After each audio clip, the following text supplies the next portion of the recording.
আসসালামু আলাইকুম ওয়া রাহমাতুল্লাহ।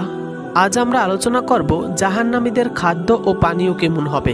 তার আগে আপনি যদি আমাদের চ্যানেলে নতুন হয়ে থাকেন অবশ্যই চ্যানেলটি সাবস্ক্রাইব করে আমাদের সাথেই থাকবেন। তো শুরু করা যাক জাহান্নামীদের খাদ্য ও পানীয় কেমন হবে।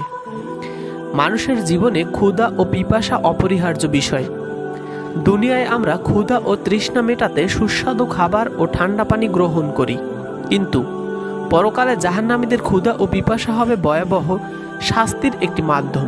আল্লাহ তাআলা কোরআনে বর্ণনা করেছেন জাহান্নামীদের 4 ধরনের খাবার দেয়া হবে। 1. জাক্কুম। এটি হলো তেতো দুর্গন্ধ স্বাদযুক্ত এক কাঁটাযুক্ত বৃক্ষ। আল্লাহ বলেন, এ বৃক্ষ উদ্গত হয় জাহান্নামের তলদেশ থেকে, তার গুচ্ছ যেন শয়তানের মস্তকের মতো। অবশ্যই তারা এটা থেকে ভক্ষণ করবে এবং তাদের পেট পূর্ণ করবে। রাসূলুল্লাহ সাল্লাল্লাহু আলাইহি সাল্লাম বলেন, যদি সামান্য জাক্কুম পৃথিবীতে নেমে আসে তবে পৃথিবীর খাদ্য ও পানীয় নষ্ট হয়ে যাবে। তিরমিজি। 2. দড়ি। এটি হলো কাঁটাযুক্ত দুর্গন্ধযুক্ত এক বৃক্ষ। আল্লাহ বলেন, তাদের জন্য বিষাক্ত কাঁটাযুক্ত গাছ ছাড়া কোনো খাবার থাকবে না, যা তাদের পরিপুষ্ট করবে না এবং ক্ষুধাও নিবৃত করবে না। 3.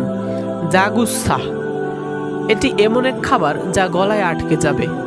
আল্লাহ বলেন, আমাদের কাছে আছে শৃঙ্খল ও প্রজ্বলিত বহ্নি শিখা, আর আছে এমন খাদ্য যা গলায় আটকে যাবে। 4. গিসলিন। এটি হবে জাহান্নামীদের ক্ষত থেকে নির্গত পুঁজ ও রক্ত। আল্লাহ বলেন, সেদিন তার কোনো অন্তরঙ্গ বন্ধু থাকবে না এবং কোনো খাদ্য থাকবে না, রক্ত ও দুর্গন্ধযুক্ত পুঁজ ছাড়া। এবার আসা যাক জাহান্নামীদের পানীয় সম্পর্কে। হাদিস ও কোরআনে জাহান্নামে 5 ধরনের পানীয়র কথা বলা হয়েছে। নাম্বার 1, হামিম, টকবকে ফুটন্ত পানি।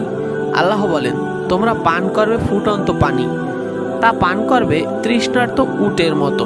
2. গাসসাক, দুর্গন্ধযুক্ত গলিত রস বা পুঁজ। 3. সদিত, ক্ষতস্থান থেকে নির্গত দুর্গন্ধযুক্ত পুঁজ ও রক্ত। আল্লাহ বলেন, তাদের সবাইকে পান করানো হবে দুর্গন্ধযুক্ত গলিত পুঁজ, যা তারা অতি কষ্টে গলৎকরণ করবে। 4. আল-মুহল, উত্তপ্ত তৈলাক্ত পানি যা মুখমণ্ডল বিধ্বস্ত করবে। 5. তিনাতুল খাবাল।